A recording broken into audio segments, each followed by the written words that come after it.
fans who were in town for this game, this final contest of the season at Notre Dame Stadium.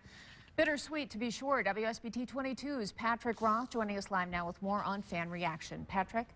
Diane, it's been a roller coaster year for the Irish, and it's hard to believe just a few weeks ago we were talking about a possible run for a national title. And now fans are trying to figure out what went wrong, and they're looking ahead to next year. The last few weeks have been brutal for Notre Dame fans. The last couple of games kind of reminds me of when I went to Notre Dame, and it was the Jerry Faust years, you know?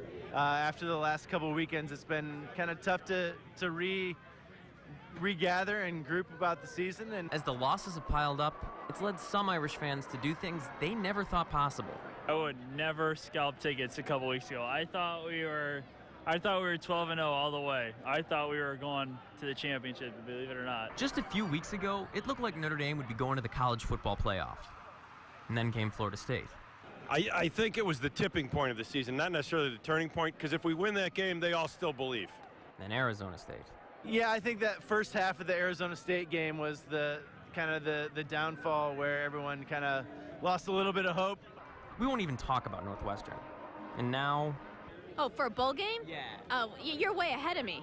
Well, we're going to have a hard time with USC, so I can't believe we're going to be in one of the traditional, whatever, BCS games, the traditional New Year's Day games. But for many Irish fans, there is reason to hope.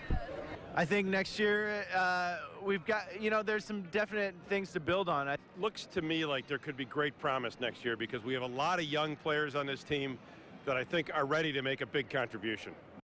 Well, mercifully, the regular season wraps up next week against USC, and even though this has been a brutal couple of weeks, a win against the Trojans always feels good.